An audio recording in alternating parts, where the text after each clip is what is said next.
pessoal! Espero que todos vocês estejam bem. Essa aqui é a continuação daquela aula que a gente teve sobre estados nacionais modernos.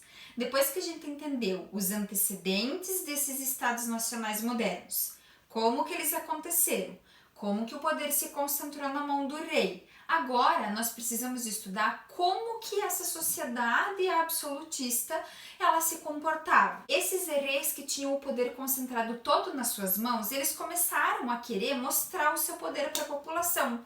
E de que maneira que eles mostravam o poder para a população? Construindo grandes palácios, gigantescos palácios. Esses palácios geralmente eram a residência da nobreza cortesã, que a gente chama. Ali também morava o rei, seus parentes próximos e pessoas da confiança do rei. Todos eles viviam dos impostos que a população pagava e nenhuma dessas pessoas que morava nesse palácio precisava trabalhar, porque eles viviam às custas do rei.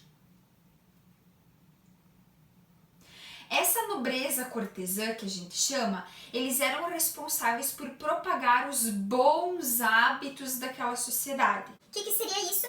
Eram como se fossem códigos de etiqueta, já que a nobreza, a grande aristocracia que vivia aqui dentro desses palácios, queria se diferenciar dos burgueses. E os burgueses, a gente sabe, eram aqueles comerciantes. Por isso, essa nobreza cortesã, ela ficava responsável por propagar esses bons modos como se fossem códigos de diferenciação da nobreza para a burguesia.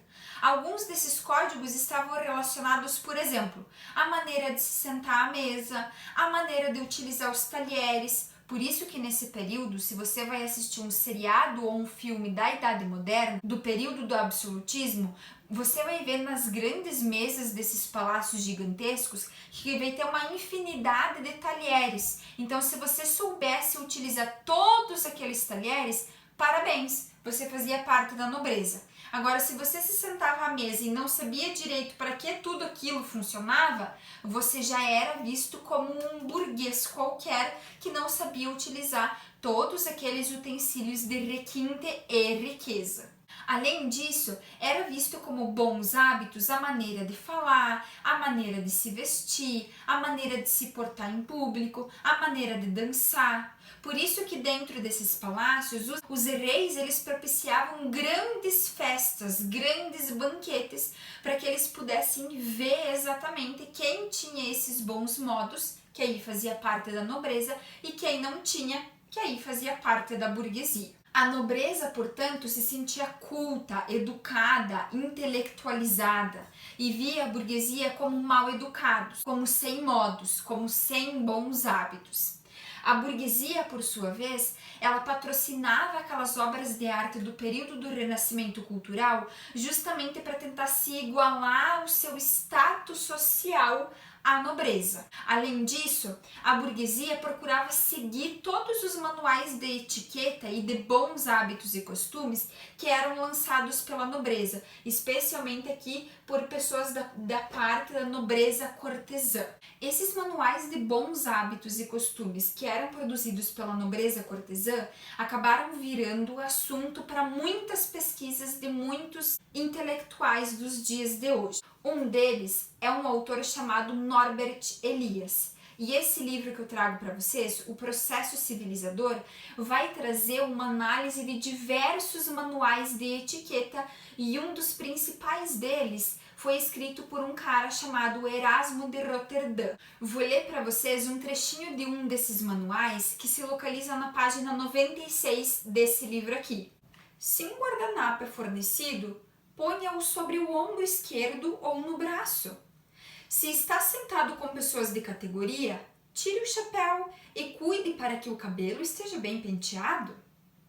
Seu cálice e faca devidamente limpos devem ficar à direita, o pão à esquerda. Algumas pessoas levam as mãos ao prato de se servir logo que se sentam. Lobos fazem isso. Não seja o primeiro a tocar o prato que foi trazido, não só porque isto demonstra gula, mas também porque é perigoso. Isto porque alguém que põe, sem saber, alguma coisa quente na boca, tem ou de cuspi-la, ou se engolir, vai queimar a garganta.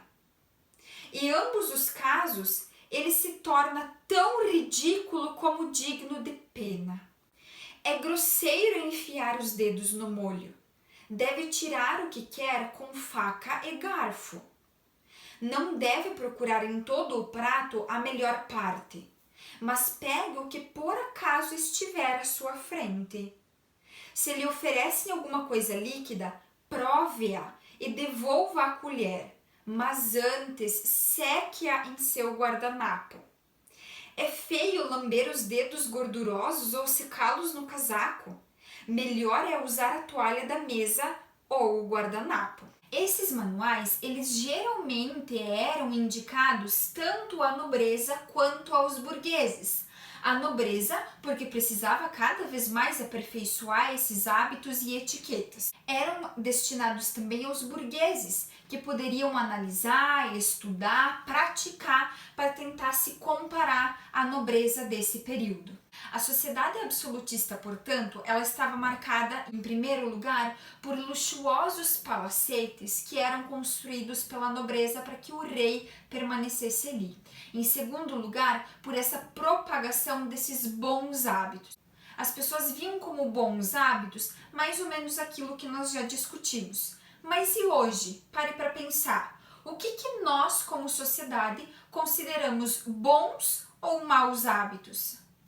Um beijo e até a próxima aula!